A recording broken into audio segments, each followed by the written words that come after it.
Coming up on the Suze Orman Show. Financial intimacy and what you need to know before you walk down the aisle. Also, all you have is $15,000 in an emergency fund, and you actually need about $56,000. Wow. You have been wasting your money on shoes and eating out and some video games. And you ask me, can I afford it? When you said you received financial aid, how much is this preschool for a year to go to, really? $20,000.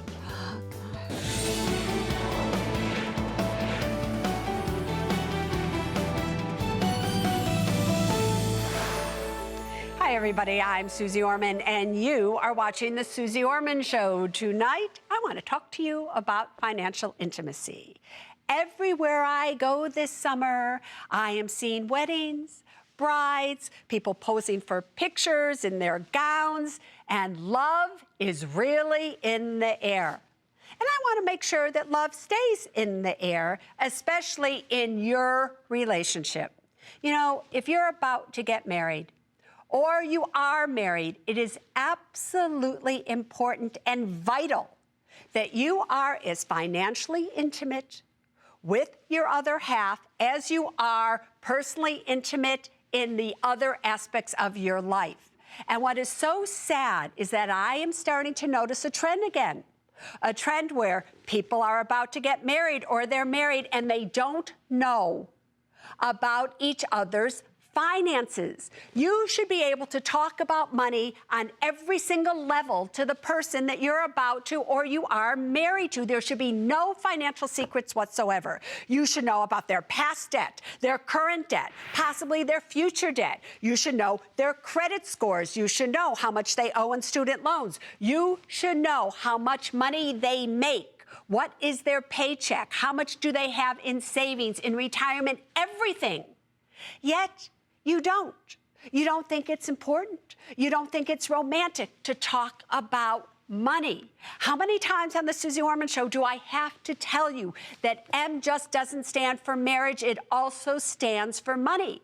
And all the time on the Suze Orman Show, married couples are calling in and telling me they're arguing about money. They don't agree about money. So don't you think these are the things that you should know about one another? Other things that I want you to consider. Are you big spenders? Do you like to spend money on families? Do you like to make sure that they all come over to your home and you treat them all to these big dinners, even though you might not have the money to do so? So tonight is a night, while love is still around this summer, that you really root yourself in the spirit of marriage, where you join each other's lives and you become one in every single aspect of that relationship, including money. Let's go to Illinois, and Mallory, you are on the Suze Orman Show. Hi, Suze. Thank you so much for taking my call. My fiance and I are getting married this year, and I just found out that he has a past due tuition bill that is going to collections. The state has been taking his tax refunds and applying them to his bill since 2005.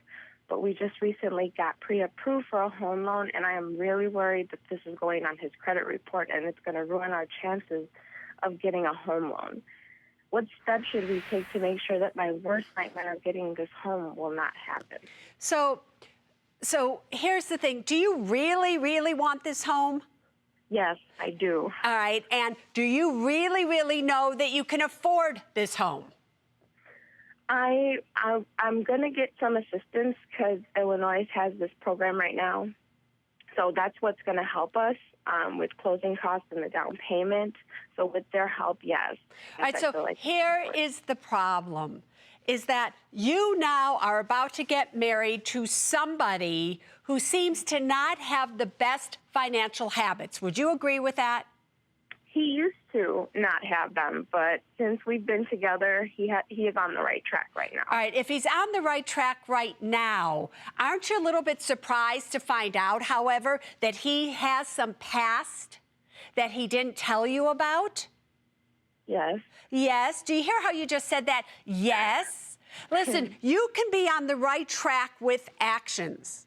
But you also have to be on the right track with telling the person that you're about to join lives with, financially and emotionally speaking, legally, everything about yourself. So what else is he hiding? Sometimes, listen, Mallory, here's what I really believe. Sometimes when things happen and they prevent us from doing something we so want to do, yet we can't really afford to do it. You can't afford to do this unless you get assistance and everything. If one of you happens to lose your job, are you telling me you have enough money to keep paying the mortgage, to keep doing everything with just one salary? Well, with our emergency fund, I mean, it would only hold us out for so long, of course. And how long is so long?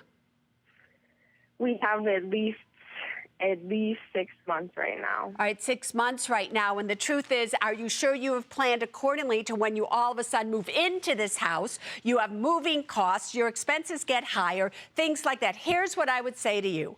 If this ends up making it so that you are no longer pre-approved for a mortgage, you should consider this a blessing from above. If it doesn't, be very, very careful, because your greatest dream could possibly turn into your greatest financial nightmare. Let's go to Georgia. Marie, ask me your question. Good evening, Susie. 10 years ago, I was burned in a relationship. After breaking off an engagement, I was left with $45,000 of debt from my ex. Fast forward to today, and taking years of your advice, I paid off all that debt. I met the man I want to marry, and he has unresolved financial issues. 2 years ago, he claimed bankruptcy after his divorce, and he has $2,600 a month in child support. How can I protect myself so that I'm not financially burned again? Yeah. How long have you known him? A year. A year. Do you really think 1 year is long enough to have known somebody to say, I want to marry you, when you see that there are some financial problems in this situation? He claimed bankruptcy after, with the house going negative, Yes. with the economy and everything. But otherwise, he pays his bills and everything on time. He's got a stable job. All those things are fine. He just claimed bankruptcy after that. All right, but something is letting you think that you need to protect yourself. If you really want to protect yourself, you should get a prenuptial agreement. Make sure that you each have separate lawyers and that you do this at least 6 months or longer before you get married. Next, any assets that you currently are going to bring in to this relationship, just keep them separate in just your name. If you inherit money, keep it separate in just your name. Assets that are in just your name, even after marriage, are just yours, especially if you have a prenuptial. Charlie, boyfriend, coming to us from New York tonight. What can I do for you? Hi, Susie. I have a question for you about my Roth IRA. Uh-huh. I have held my Roth for about 10 years. I've contributed about a total of $10,000 to it. In 2012, I made a withdrawal that now in my going through my taxes, my broker is saying that I owe a penalty on the withdrawal that I made. I don't think that's correct. Stop, right? You put in $10,000, correct? Yes. How much did you withdraw? I withdrew $4,000. All right. Your broker knows absolutely nothing, zero, big fat zero, about what he or she is talking about. Are you kidding me? Here are the rules. When you put money in a Roth IRA, any money you originally put in, your original contributions, you can withdraw at any time, regardless of how long that money has been in there or how old you are, without penalties or taxes. If he is telling you different, or if she is telling you different, not only do you need to get a new financial advisor, because they are so wrong, I can't even begin to tell you, right? They possibly can cause you, by how they report it, a taxable situation. Get yourself a new planner and tell this person they don't know what they're talking about, according to Suze Orman and every serious tax person out there. We are going to Georgia. And Felicia, what can I do for you tonight? Hi, Susie. My husband and I, we have a disagreement on how to pay for my daughter's college tuition. She's attending in the fall to college, and we decided that we wouldn't take out, she wouldn't take out any loans, fearing that she would owe so much when she graduates. However, now my husband said that we can't afford this and she need to take it out on her own, and I'm just worried because that our plans have changed for her. We're not sure what we should do. Yeah, I found fascinating, Felicia, you said my daughter. You did not say our daughter. Yeah. So, but this is the daughter from the two of you, correct? Correct. But you have absolutely taken ownership over her, which also means you are very, very protective of her. Well, of course, I'm a mom. All right, but maybe too protective. If your husband is saying that you can't afford to pay for her college education, do you believe him? Yeah, I do. You do? So how old are you now? I am 43. And I always have to ask the question because you're still relatively young. If one of you lost your job and you didn't get another job for 8 months, a year or 2 years, would you be doing okay? We would. My husband, I've been through that before. I've lost my job, and we've actually have managed. All right, you have. What happens if he lost his job? We wouldn't manage. You would not manage. That's what you have to think about. So he's being protective of you. I don't think there's anything wrong with your daughter having to take out student loans, federal student loans. Do not let her take out a private student loan, to just see what happens there so that it makes your husband feel a little bit better. If after the student loan she still needs some more money, maybe then you can step in to help her. But she needs to pay as she goes. That's just how it is in this situation. Now, I looked through your expenses. Levaniel, you have a whole closet that is full of shoes. How many shoes does a man really need? And later, when wanting something, ask me, can I afford it? What do you want to buy? Oh, my goodness. Well, Susie, I want to go to a Spanish immersion school. Are you kidding me?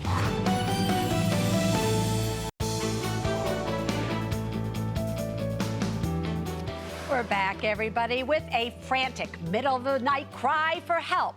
My one-on-one tonight is Africa and Levaniel. Africa is 38, Levaniel is 37. They've been married for 7 years and have 3 kids, ages 11, 6, and 12 months. The family lives in Virginia, and both Africa and Levaniel work as government acquisition specialists, which means simply they buy stuff. But even though they make a good living and have money left over at the end of every month, Africa can't sleep at night with all the money worries that are swirling around in her head. She wrote to me at 2:47 a.m. on her birthday. So, Africa, what is it that's keeping you up at night, girlfriend? Hi, Susie. I wrote to the show because I was worried about our financial future. I think that we have enough money to pay all of our bills, but I'm really worried that we're not saving enough, we're not putting any away for the kids, and that we're not doing the right things for our retirement so that we can live comfortably when the time comes. What do you think, after all of this time, that on your birthday, you couldn't sleep on the day that you should be so happy and celebrating? You're sitting there up at night by yourself, watching the theater of your own mind show you this financial horror picture. What was it that triggered that, do you think, in your own mind? Well, we have been faced with furloughs because of budgetary cuts in the government. So that is something that has really been on our minds. How will we cut back to be able to still afford everything while we're on the furlough? And I have been talking to my husband recently, just saying that I just felt like we weren't doing all of the things we should be doing. We weren't following, I think, the advice that Susie would give me in my head. So I'm glad you're here to give me actual advice. All right. So, Levaniel, Obviously, Yes. you were sound asleep, snoring away, weren't you? While your wife is up going, oh my goodness, what are we gonna do? Do you feel the same way she does? Do you feel you have everything under control? Do you feel that you have enough of an emergency fund, savings, everything, and you're doing everything perfectly? No, I definitely feel there's room for improvement. I feel like there's a lot of things that we still could be doing to help improve our financial future. All right, so you have worries as well, is that correct? Definitely. All right, so here's the thing. When you wrote in, we also looked at some of the things that you're doing, and you currently own a home, and it's really a beautiful home. I saw a picture of it. Maybe we could show it to everybody. Beautiful. Thank you. Beautiful Thank you. there, right? But yet you have this plan where you want to rent out this home because it's currently $20,000 underwater, not a whole lot underwater, but you want to rent out this home and you now want to buy a larger home taking advantage of these lower interest rates right now. Is that correct? Right. That's correct, yes. And where did you get that idea from? Well, when we bought our house, we had one child. And of course, since moving in, we've acquired two more. We really wanted a house where every one of our children could have their own bedroom. And the interest rates are so good now, and it seems like a really great time to move, which is something that we feel like we need to do. Yeah. So here's what I want both of you to listen to me now seriously about. I agree with you. I think now, with interest rates being so low and home values haven't moved yet in your area, it would be a fabulous thing for you to be able to do if you had the money to do so. When you buy a new home, you need to put at least 20% down. When you buy a new home, besides the 20% that you need to put down, you need to have at least an 8-month emergency fund. And you don't even have an 8-month emergency fund right now. All you have is $15,000 in an emergency fund, and you actually, given your current expenses, need about $56,000 in an emergency fund. So you are making choices in your life that are preventing you from really living the dream that you're thinking about right now. Now, I look through your expenses. I see things such as Levanuel.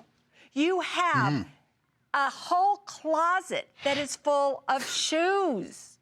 You spend good money on those shoes. I mean, how many shoes does a man really need? And yet, when I read the notes that you've written, you excuse your actions by saying, well, some of those shoes are 10 years old. That still means that you're buying 7 new pairs of shoes a year. I'm also looking at your expenses. You spend $650 a month eating out. You spend $800 and some odd dollars just on food. And then you're spending $100 or some odd dollars on these gaming things, Levanuel, that you buy these video games and these things like that. And then yet you say I don't care. The kids don't need these video games. The kids, as you say, Africa, would want, hopefully, a room of their own. But guess what? You can't afford it. You don't have the money to take advantage of the situation that's out there because you have been wasting your money on shoes and eating out and some video games. You're putting $300 a month away for your retirement. You have 3 kids, but yet I don't think you have a will and a trust. I don't think you've done the things you need to do to protect them, but yet you still want to spend money on video games, eating out, and shoes. So we really got to make a decision here. And Levanuel, you need to realize that when your wife is up at night on her birthday, that there's a real reason why she is concerned. And given the fact that you both work for the government, it is very possible, if not probable, that both of you, because I think sequestration is here to stay. I think you're going to see more and more furlough days come. And I'm here to say that it is even possible that both of you at the same time could be told, sorry, we can't afford to have purchasing specialist anymore. You're out of a job. How do you feel about what I'm saying, Lavaniel? I understand your concerns, definitely. Well, are you concerned? Yes, I'm concerned. I think primarily we were looking at the need for the additional space and trying to see if there was a way that we could kind of fit that into our budget. Yeah, you know, the truth of the matter is, if you really want each child to have their own room, move all those shoes out and give that kid your closet, and they'd be very happy in that closet, I am sure.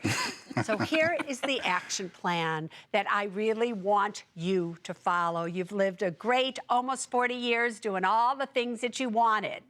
Now it is time to stop and do the things that you need, so one day you can do the things that you want again. Not a lot to ask. First of all, you're in this great situation. If we were to look at your after-tax income compared to your expenses, you are able to save about $1,200 a month. Now, when you don't keep track of money, that $1,200 probably goes $50 here, $100 there, and before you know it, it's gone. But according to what you actually have to pay every month, there should be $1,200 extra. Now, you currently eat out to the tune of $650 a month. Yeah. You also spend $800 some odd dollars a month on groceries. That's almost $1,500 a month.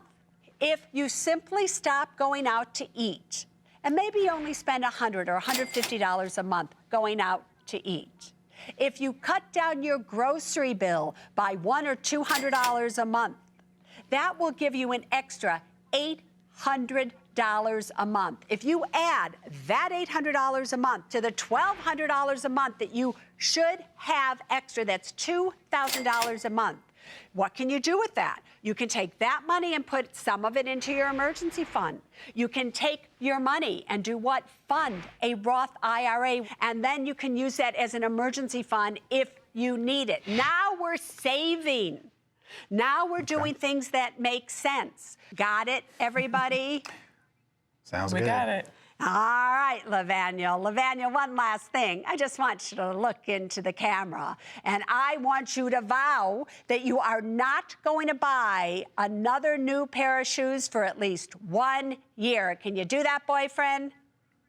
I will not buy another pair of shoes for at least 1 year. I don't know. He sounds like a man who means it. All right, we will check with you in 1 year and see if that is true. You two take care of each other now. Thank you. Thank you, Susie. All right, bye-bye. Up next, you can't afford to miss. Can I afford it? I would like to go on an amazing vacation to celebrate getting my MBA. You are paying 7.12% on a $29,000 second mortgage, really? And later, can I afford it, Junior? I really want to buy the May Skinny jeans by Rock Revival. They're really in right now, and my friends all have them. You absolutely think one pair of jeans is worth $200? Yeah. What do you want to buy? Cruise to the Peruvian rainforest. Spanish immersion school. May Skinny jeans by Rock Revival. Welcome back, everybody. This is the Can I Afford It segment. I know you love this segment. You try to guess, am I going to approve or deny people who call in? They tell me what it is that they want to buy. I ask them a few questions, and then I tell them if they can afford it or not. Kristen, what do you want to buy? Hi, Susie. I would like to go on an amazing vacation to celebrate getting my MBA. I want to go on a cruise to the Peruvian rainforest and to Machu Picchu. And the cost for the trip is approximately $10,000 to $12,000. Now, did I just hear you say you want to celebrate getting your MBA? Yes, ma'am. Master's in Business, right? Indeed. So do you really, $10,000 to $12,000? Show me the money, my dear MBA. Okay, so my take home is about $6,000 a month. My expenses are $3,777. The only debt that I have are the 2 mortgages on my home, which the first is $194,000 30-year fix, and the second is a $29,000 15-year fix. So in savings, I have $22,000 liquid, $55,000 in investments, and $227,000 in my retirement. And how are you going to pay for this? I'm going to take it from my liquid savings. And that will bring you down to $10,000 in liquid savings, correct? That is correct. All right, there you go. You are denied. Now, let me just make sense to you here. You are paying 7.12% on a $29,000 second mortgage. Really?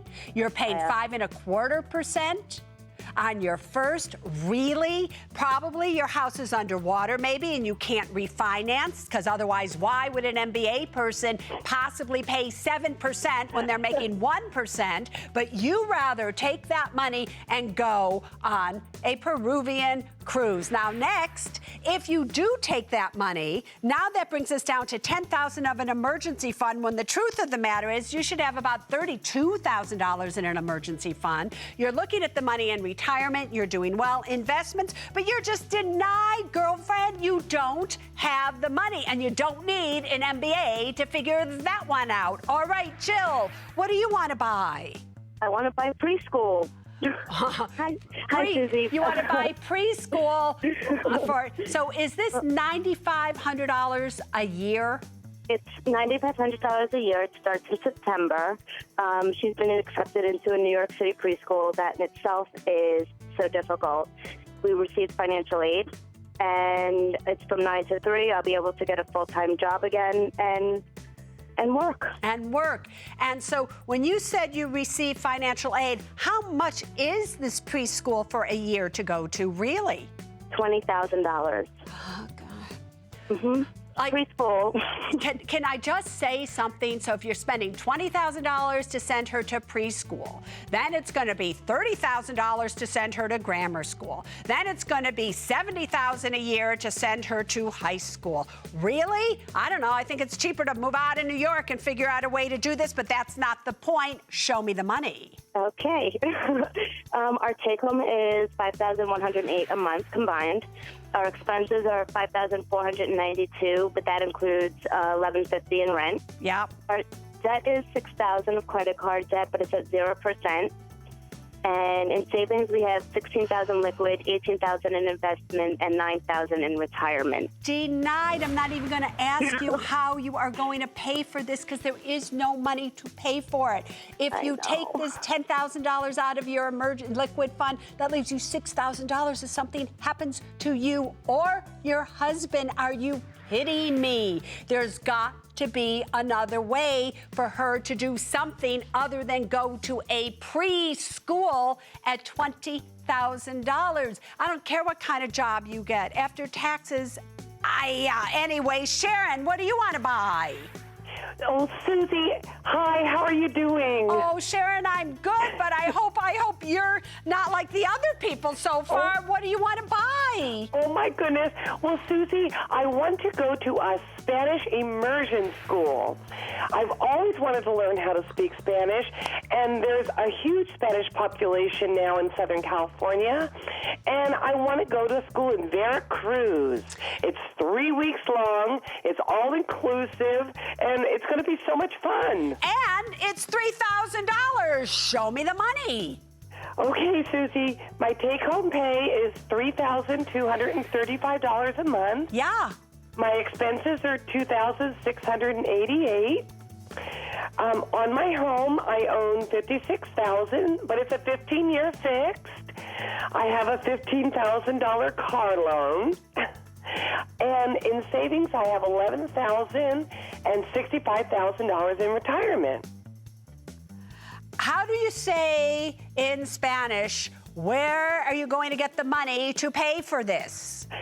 I'm going to say that I had a really nice tax return, and half of it is already saved, and the rest is coming from my liquido. I got it. All right. So here's the answer. Denied. Listen listen to me, Sharon.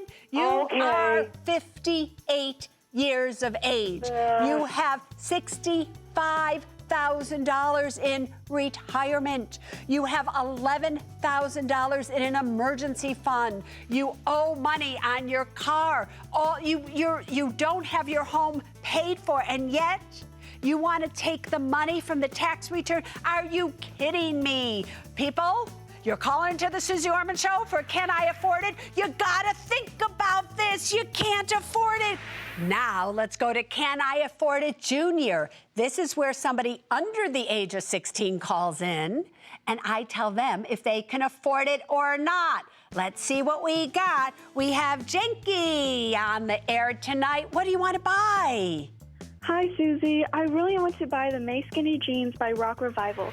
They're really in right now, and my friends all have them. They're super cute. If your friends didn't have them, would you still want to spend $200 on a pair of jeans? Yes. You would. So you would have noticed these jeans, and you absolutely think one pair of jeans is worth $200? Yeah. You do, huh? Oh, show me the money. Well, Susie, I earn $50 a month for my allowance. I have no expenses, no debt, and in savings, I have $6,000 in liquid and $40,000 in my 529 plan.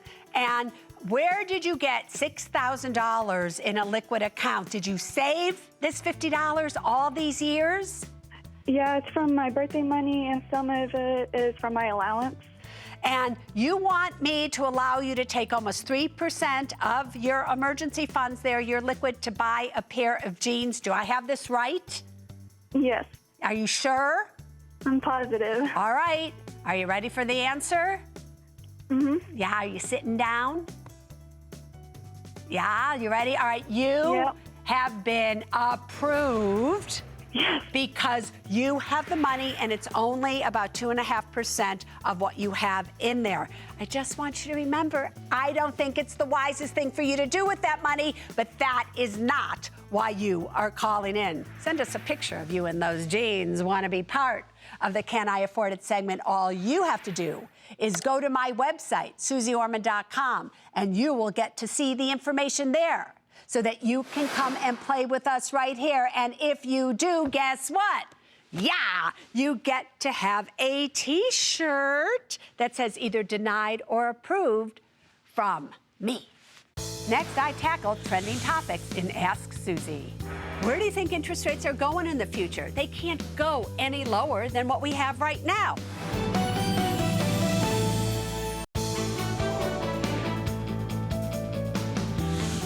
Welcome back, everybody. Here we are in the control room at CNBC headquarters. So many ways for you to reach me. As always, take a look at your screen. All right, send in an email. Join me on Facebook. Or if you send in a tweet and you put hashtag Ask Susie, it comes to us right here. And if we choose it, your tweet will be on the air. Let's see what's trending right now. At Phyllis McClarney. Do people who have Social Security and pensions need to have a 6-month emergency fund since the income is constant? You know, Phyllis, years ago, I probably would have said, no, you don't need it.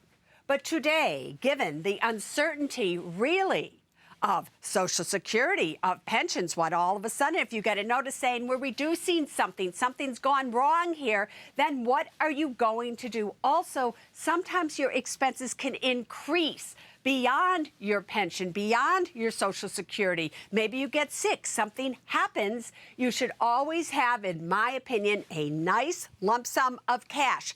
8 months, if you ask me, of your expenses so that you can access it if you need it.